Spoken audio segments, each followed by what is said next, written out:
바울이 예루살렘에 도착한 이후에 그 예루살렘 성전에서 이방인을 거룩한 성전에 데리고 들어왔다라고 하는 거짓 모함을 받아서 성전으로 끌려 나가서 구타당하고, 또 그 소동이 일어나니까 로마군이 와서 그 사도 바울을 쇠사슬로 결박을 해서 연행해가는 그런 상황이 벌어지게 됩니다.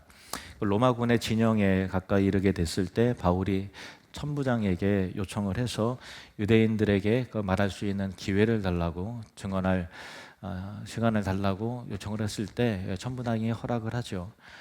바울은 유대인들에게 말합니다. 자기는 존경받는 이 대율법학자인 가말리엘의 그 문화생이고, 또 율법과 하나님에 대해서 열심히 있는 사람이었고, 또 이 많은 그 믿음의 사람들을 잡아 가두고 심지어는 죽이기까지 하고, 그래서 대제사장의 신임을 받아서 공문을 가지고 다메섹으로 가는 도중에 빛으로 임한 그 주님을 만나서 변화된 사건을 증언을 하는 것입니다. 주님은 다메섹 그리스도인 중에서 아나니아라고 하는 그 경건한 사람을 보내서 사울의 눈을 뜨게 하시고 다시 보게 하십니다. 그리고 아나니아 말합니다. 너가 보고 들은 것에 대해서 그리스도의 증인으로 너가 택하심을 받았다 하는 소명을 일깨워 주죠. 아나니아는 개인적인 자격으로 간 것이 아니라 그 다메섹 공동체의 교회의 대표자로서 간 것입니다. 아나니아는 사울에게 그 세례를 베풀죠. 세례는 예수 그리스도와 연합되는 것이고 죄를 깨끗하게 씻음을 받는 구원의 그 표식입니다. 세례를 베푸는 과정 가운데서 아나니아가 사울에게 다음과 같은 말을 하는데요. 16절 같이 읽겠습니다. 이제는 왜 주저하느냐? 일어나 주의 이름을 불러 세례를 받고 너의 죄를 씻으라 하더라. 왜 주저하느냐? 왜 머뭇거리느냐? 망설이느냐?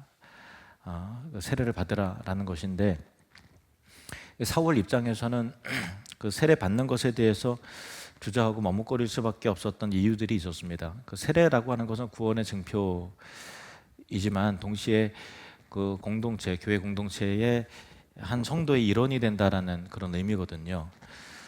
사울은 그동안 뭐 교회를 박해하고 믿는 사람들을 결박하다가 옥에 가두고 때리고 또 죽이고 하는, 적극적으로 교회를 박해한 바리새인인데, 이제 비로소 예수님을 만나서 진리의 눈을 뜨게 됐으니까 자기가 그동안에 한 하나님에 대한 열심이 오히려 하나님을 대적한 일이고, 또 정말 몹쓸 짓을 한 거고 악한 일이었다라는 것을 깨닫게 된 거잖아요. 그러니까 깊은 이 죄책감을 갖게 되는 거죠. 양심의 가책을 느끼게 되고, 그래서 그가 교회를 핍박했던, 살아왔던 그 자기의 잘못된 어긋난 삶 자체가, 과거가 자기에겐 큰 부담이죠. 그랬던 그가 이제 갑자기 싹 바뀌어갖고 무슨 염치로 교회 안으로 들어갈 것인가 라고 하는 부분에 있어서 참 망설일 수밖에 없겠죠. 그리고 또 사울은 그를 아는 많은 사람들로부터 정말 변화된 거 맞아? 그냥 하고 그렇게 위장해서 또 막 하는 거 아니야? 하고서 의심과 또 비난을 받게 되리라는 예상을 하게 될 겁니다. 그리고 자신으로부터 핍박받은 성도들이 자기의 부모 형제가 잡혀가고 또 가족이 두드려 맞고 죽기도 했는데, 바울을 용납하고 한 형제로 맞아주리라는 것은 그들로에 있어서는 쉽지 않은 그런 일인 거잖아요. 그러니까 세례 받는 것이 그 사울에게 있어서는 참 쉽지 않은 일이죠. 또 그가 유대교의 열렬한 추종자로서 많은 동료들과의 깊은 그 유대 관계가 형성이 된 거잖아요.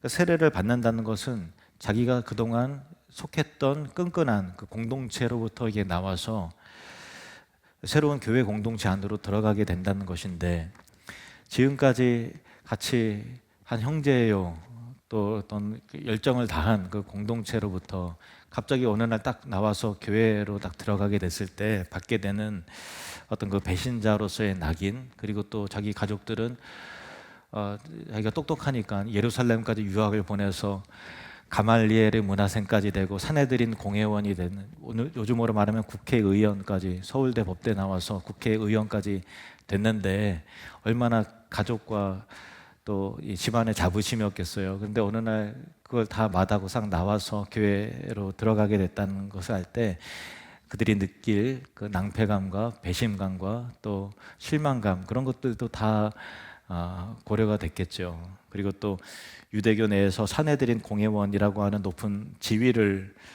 누리던 자신이 기독교로 개종하면서 모든 권위와 명예를 다 잃어버리게 된다라고 하는 인간적인 우려와 걱정도 아마 있었을 것입니다.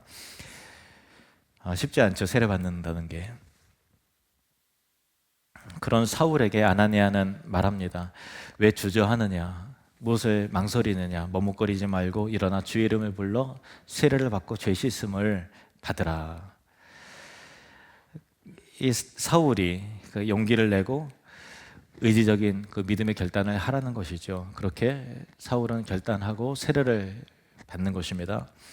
더 옳은 가치와 진리와 생명을 위해서 용기 있는 결단을 하고 또 의지적으로 나아가는 것은 우리 신앙에 있어서 반드시 필요한 부분입니다. 우리가 한국교회 연합집회가 열리는 10월 27일이 종교개혁 기념 주일인데요. 종교개혁도 우리 믿음의 선배들이 용기 있는 신앙의 결단을 통해서 이루어진 역사거든요. 그래서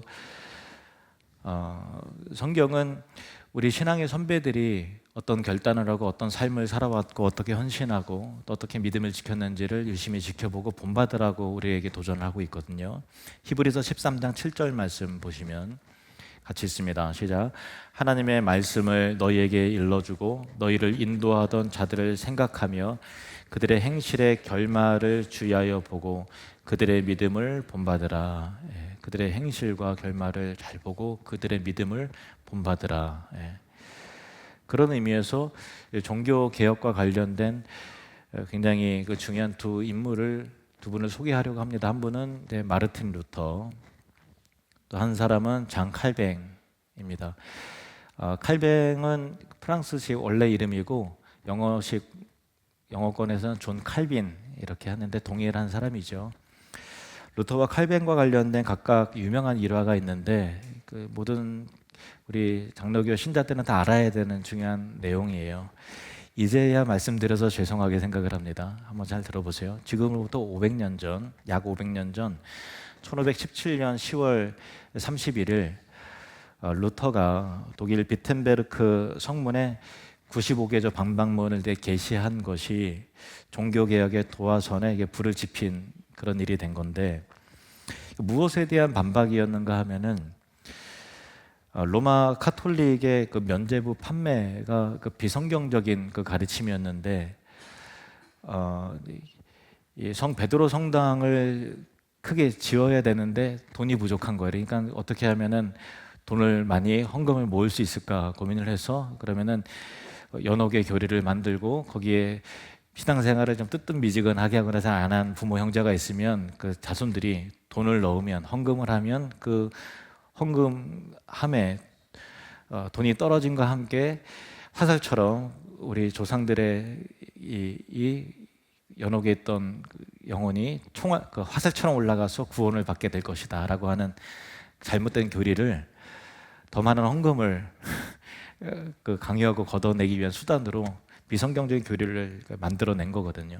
그러니까 참 터무니없는 거죠. 그러니까 성경에 근거해서 반박을 하는 거예요. 조목조목 95개조 항목을 근거로 해서 그 내용을 반박을 해서 이것은 비성경적이고 잘못된 것이고 하는 부분들을 말하면서 사람이 구원을 받는 것은 오직 믿음에 의한 것이고 오직 은혜에 의한 구원의 중요성을 마틴 루터가 외치는 것입니다. 근데 당시 절대 권력이었던 로마 가톨릭의 교황청에 대해서 반박하고 항의한다는 의미에서 그 운동에 참여하는 사람들을 이 프로테스탄트라고 좀 이렇게 부정적인 의미에서 불렀어요. 프로테스탄트는 반박하다, 항의하다, 증언하다라는 의미인데 그 라틴어의 그런 단어에서 나왔는데 까칠하고 그냥 계속 반박하고 물고 늘어지고 비방하는 사람들이라고 처음에 부정적인 걸로 했어요. 그런데 그 말을 받아들인 거죠. 우리는 하나님의 말씀을 최고의 권위로 삼기 때문에 하나님의 말씀에 반대되는 것은 우리가 하나님의 말씀에 기초해서 교황의 권위보다 하느님의 말씀의 권위가 더 높다. 그전에는 가톨릭의 교황의 권위가 말씀의 권위보다 더 우선한다라고 하는 잘못된 그 관행이 있었거든요. 그것에 대해서 반박하고 또 항의를 한 것이 어떤 자부심으로 오게 됐어요. 그래서 프로테스탄트라는 이름을 이제 긍정적으로 다시 이제 바꾸게 되어서 수용하게 되었습니다. 루터의 입장에서도 95개조 반박문을 성문에 비텐베르크 성문에 붙일 때 용기 있는 결단을 내린 거죠. 근데 물론 일이 이렇게 커질 줄 몰랐어요. 그냥 뭐 성에 있는 사람들 좀 보라고 그냥 그 정도에서 한 거지 판이 이렇게 커질 줄은 자기도 사실 몰랐던 거거든요. 근데 마틴 루터와 관련해서 꼭 알아야 될 중요한 사건이 있는데 바로 보름스 회의 사건입니다. 네, 루터가 95개조 반박문을 발표해서 교황청에 면죄부 판매, 즉 돈으로 구원 살 수 있다라고 하는 비성경적 교리와 부패를 공개적으로 비판을 했는데 루터의 주장이 빠르게 퍼져나가고 95개조의 반박문이 복사되고 인쇄되고 해서 유럽 전역에 퍼져나가기 시작한 거예요. 삽시간에. 그래서 이에 화가 난 로마 교황청은 그를 루터를 이단으로 규정을 하고 그에 대한 탄압을 하기 시작합니다. 당시 로마 교황 레오 10세가 교황이었는데 루터를 파문하기 위해서 칙서를 발표하고 루터의 저작들을 불로 태우면서 그에게 자신의 명령을 따를 것을 요구를 합니다.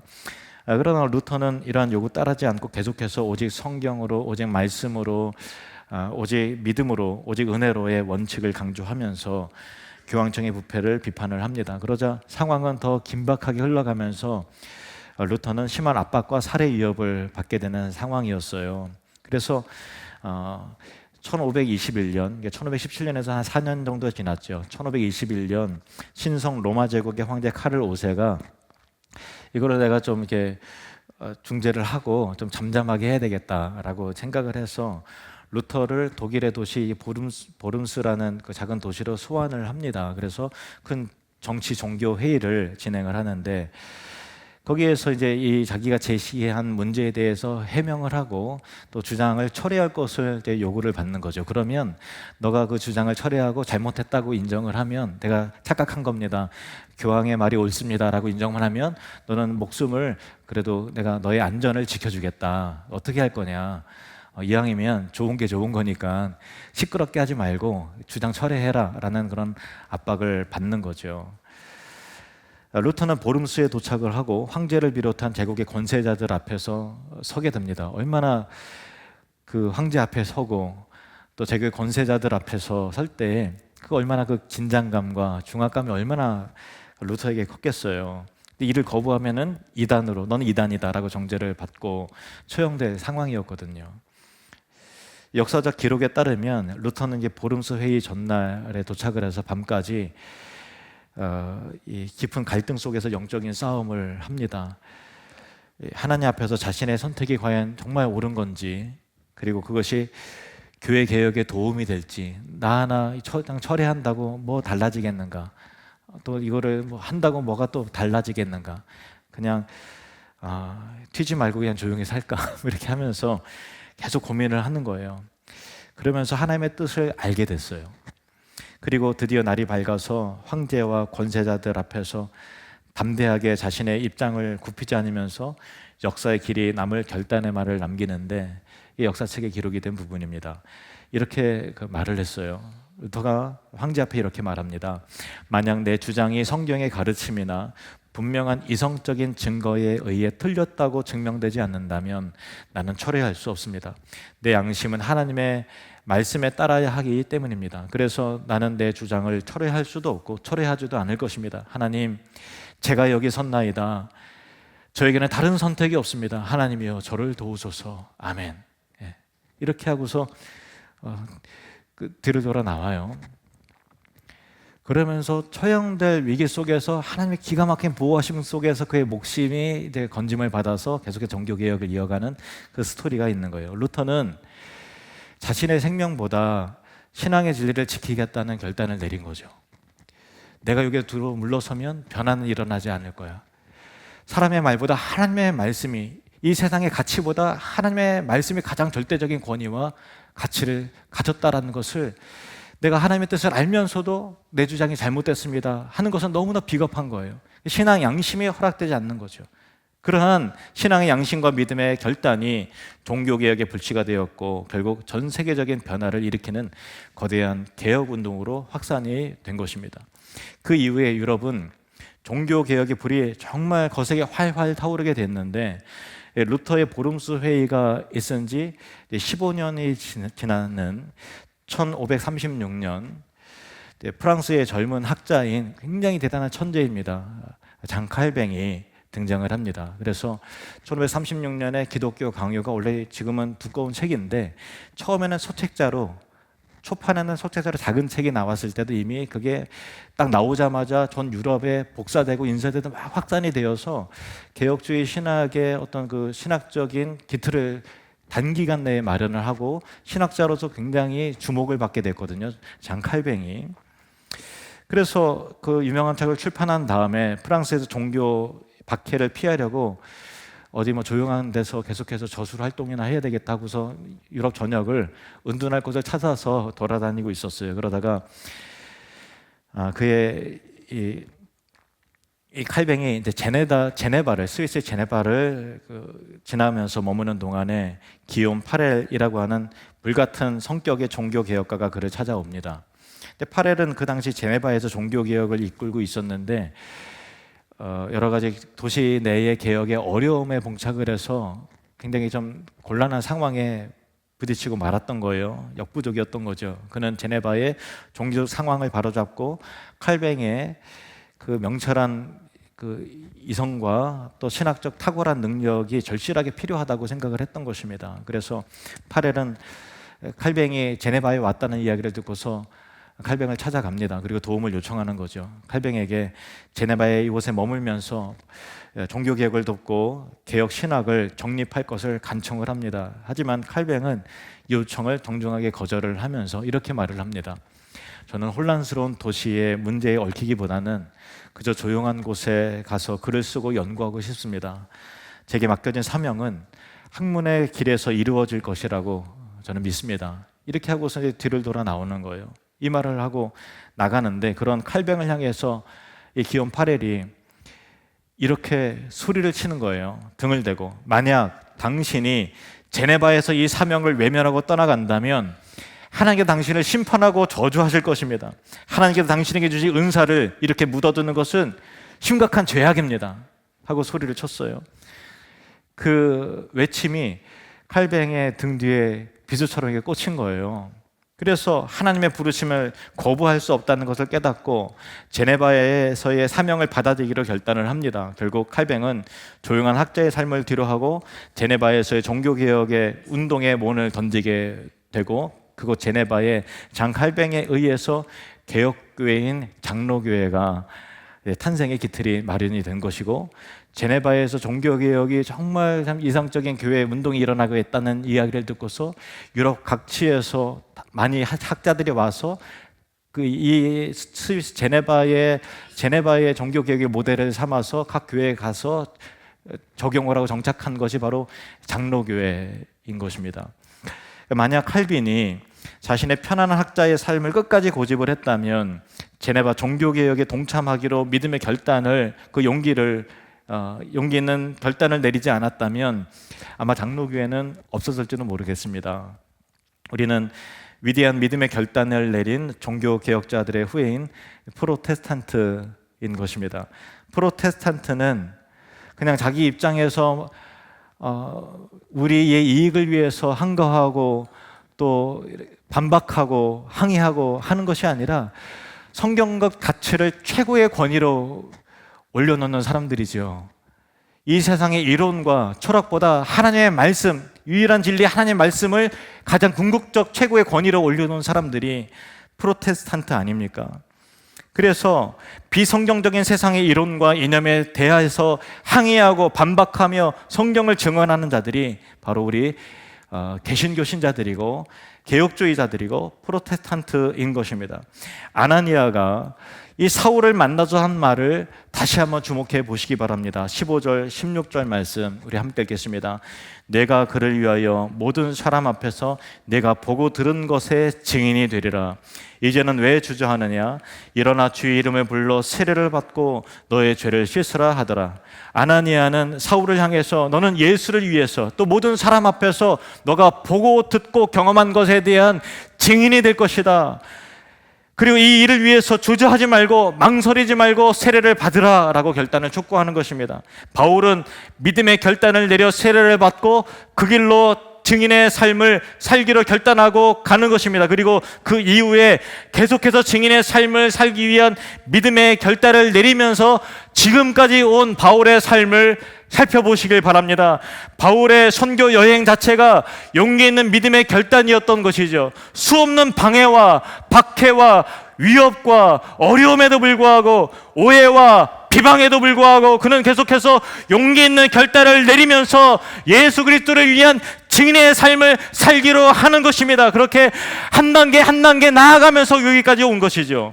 바울이 3차 선교 여행을 마치고 이 예루살렘에 다시 온 것도 용기 있는 생명을 내건 믿음의 결단이었음을 여러분은 알 것입니다.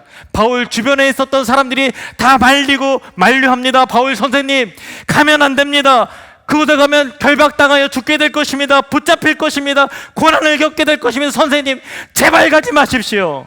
그러나 바울은 말합니다. 사도행전 20장 24절 말씀, 내가 달려갈 길과 주 예수께 받은 사명 곧 하나님의 은혜의 복음을 증언하는 일을 마치려 하면은 나의 생명조차 조금도 귀한 것으로 여기지 아니하노라. 이런 생명것 각오를 가지고 예루살렘에 이르게 된 바울은 하나님의 성전에서 하지도 않았는데 이방인을 데려왔다는 거짓 모함을 받고 죽도록 두드려 맞고 쇠사슬에 묶여서 질질 끌려가는 것입니다. 끌려가면서 맞고 또 쓰러지고 이러면 또 맞고 쓰러지고 하는 것입니다. 그리고 바울이 정신을 차리고 다시 일어나서 유대인들에게 말할 기회를 달라고 요청한 다음에 그들을 향해서 다시 한번 외치는 것입니다. 예수는 그리스도라고. 자신이 만난 예수 그리스도를 다시 한번 증언하면서 기회가 있으면 또 말하고 대적하는 자들이 주변에 가득해도 기회만 있으면 한 영혼이라도 더 구원하기 위해서 피를 토하는 심정으로 계속해서 증언하는 것입니다. 용기 있는 결단을 계속해서 내리면서 여기까지 왔던 바울의 삶을 우리가 주목해 볼 필요가 있는 것입니다.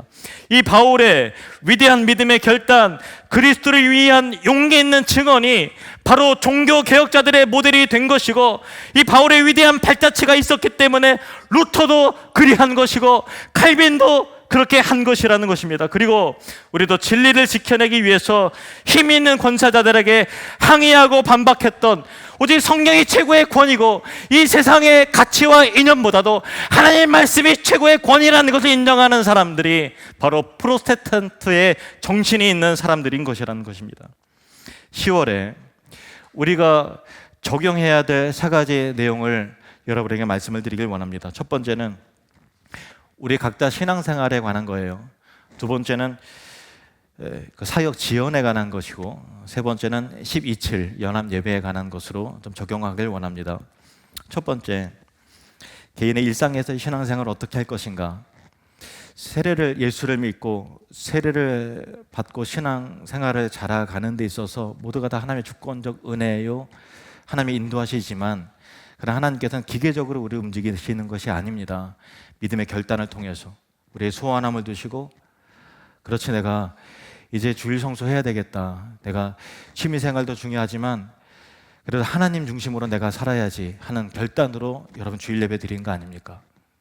이제부터 기도생활 해야지, 이제 전적으로 하나님을 의지하자. 내 힘으로 되니까 아니었으니까 아니까 이제는 좀 일찍 자고 일찍 일어나서 새벽을 깨워야 되겠다, 아니면 아침 기도회라도 참석을 해야 되겠다 결단하는 것이죠. 이제는 비방하는 말, 더러운 욕설 줄이고 거룩한 말, 감사의 말, 은혜로운 말, 덕을 세우는 말을 해야 되겠다. 이제는 직분자답게 이제 좀 부지런해야 되겠다, 섬겨야 되겠다 등등. 이제부터 성경 공부해야지, 말씀을 읽자, 이렇게 결단하는 것입니다. 용서하기로 결단하고 용납하기로 결단하고 미운 사람이 있어도 예수님 사랑 생각하면서 참기로 결단하고 사랑하기로 결단하고, 그러한 작은 결단들이 모여서 실천이 돼서 거룩한 성도, 예수 그리스도 닮아가는 거룩한 신자가 되게 하는 것입니다. 야고보서 1장 22절 말씀 같이 읽겠습니다. 시작. 너희는 말씀을 행하는 자가 되고 듣기만 하여 자신을 속이는 자가 되지 말라. 여러분, 은혜에 중독되지 마세요. 무슨 말인가 하면은 말씀을 듣기만 하면 나 은혜 받았어, 무슨 말인지 알 것 같아. 그것이 여러분의 성숙을 증명하는 게 아니에요. 결단하고 삶을 바꿔야죠. 오늘 은혜 좋았어, 은혜로웠어. 어떻게 보면은 자기 지적, 자기 만족일 수 있어요. 거기 스스로 속아서는 안 되는 거예요. 그래서 삶이 바뀌었냐? 그래서 습관을 끌었냐? 그래서 헌신했느냐? 삶의 목적이 바뀌었느냐? 영원한 것을 바라봤느냐? 그래서 말씀을 읽었냐? 그래서 기도했느냐? 그게 중요한 거 아닙니까? 그래서 전도했느냐? 그래서 선교하느냐? 주님의 일에 동역하고 동참하느냐? 이게 중요한 거지. 오늘 은혜 받았어, 예배의 중독자, 은혜의 중독자, 거침없이 말씀드려 죄송합니다. 그런데 뭔가 이념적인, 추상적인, 관념적으로 신앙생활을 해서는 안 된다는 거예요. 너희는 말씀을 행하는 자가 되고 듣기만 하여 자신을 속이는 자가 되지 말라. 스스로 속는지도 몰라요. 성숙해 가는 줄로 아는 거지. 거룩해져 가는 걸로 착각하는 거예요. 그래, 그렇지 않다는 거예요. 결단이 모여서 여러분의 모습이 되는 거죠. 실천이 모여서 여러분의 인생의 그림이 만들어지는 것입니다. 작은 결단 하십시오. 두 번째는 사역 지원에 대한 부분입니다. 바울이 아나니아로부터 세례를 받은 것은 교회 공동체 안으로 들어온다는 거예요. 교회 안에서 신앙을 보호받고 격려받고 위로받고 말씀을 통해 자라가는 거죠. 동시에 공동체에 대한 책임과 의무도 따르는 거죠. 왜 가난한 성도가 많아지는가 하면 나름대로 이유는 있겠지만 거기에 또한 매력이 있어서 그래요. 헌신 안 해도 되는구나, 책임 안 져도 되는구나, 그래서 이게 좋지. 그러니까 속는 거죠.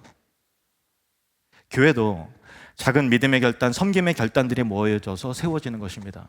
그래, 우리가 국가적인 또 생명권 개혁의 결단이 아니더라도, 비장한 결단이 아니더라도 우리의 소소한 결단들, 그래 교사가 없다 그러니까 그래 한 2년 동안 헌신해보자, 차량 운행 봉사 필요하다니까 내가 좀 더 일찍 와서 봉사하자, 그래 주방 봉사도 하고 그렇게 한번 해보자 라고 하는 작은 결단, 큰 결단은 아니잖아요. 그렇죠? 근데 작은 결단이 모여서 교회에 활력과 생명을 불어넣는 것이죠.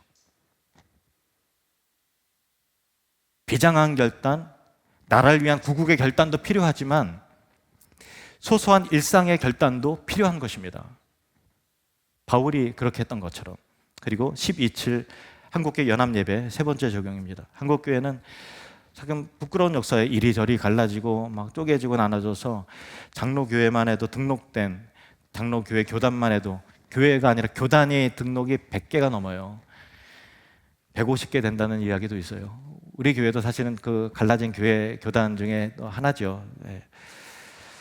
그래서 연합되기가 정말 어려워요. 뭐 대형 집회를 한다 그러면은 하지 뭐 이렇게 했어요. 그러면 순서는 누가 맡지? 뭐 설교 누가 할까 할 때 거기부터 이제는 생각이 달라지는 거예요. 그리고 그래 누가 설교하자 그러면은 그런 아무개는 교세도 이게 크고 그러니까 그래도 자리 하나 줘야 되지 않아? 그러면 축사 1, 그럼 그 목사님도 그거 있는데 그럼 축사 2, 뭐 축사 3, 또 뭐 권면 1, 2, 3 이렇게 하면서 막 점점점 이렇게 복잡해지고 해서 현실적인 문제 딱 뒤집히니까 그럼 나 안 해 이렇게 되는 부분들이 너무 많은 거예요. 사실은 이게 뭐 나쁜 거지만 우리 현실이죠. 저부터도 노예에서 우리 교회에서 이제 임직식 한다 그러면은 그럼 설교 누가 하고 축도 누가 하고 기도 누가 하고 성경 공부 누가 하고 그러면 누가 좀 빠지니까 또 어떻게 해야 되고 하는 것 자체가 너무 골치 아파요.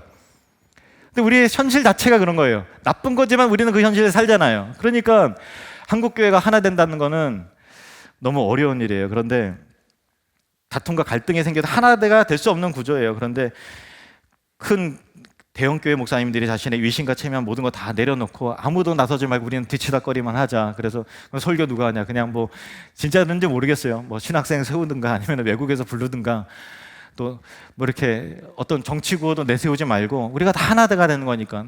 태극기도 좋은 거지만 이념이 담겨 있잖아요, 요즘에 쓰는 거는. 그러니까 그런 것도 다 빼고 정치적인 거 다 빼고 순수하게 그리스도 중심으로 우리 가정을 살리고 나라를 살리고 하자는 그런 마음으로 다 하자라고 하는 순수한 모임을 유지하려고 애를 쓴다는 것 자체가 사람이 그렇게 해낼 수 있는 거 아니거든요. 불과 이거를 어떤 이제 몇몇 분들이 기도하고 시작한 분들이 계시죠, 당연히. 그렇지만 이것이 전국교회로 갑자기 확산이 된 거는 불과 1, 2주 남짓밖에 안 됐거든요.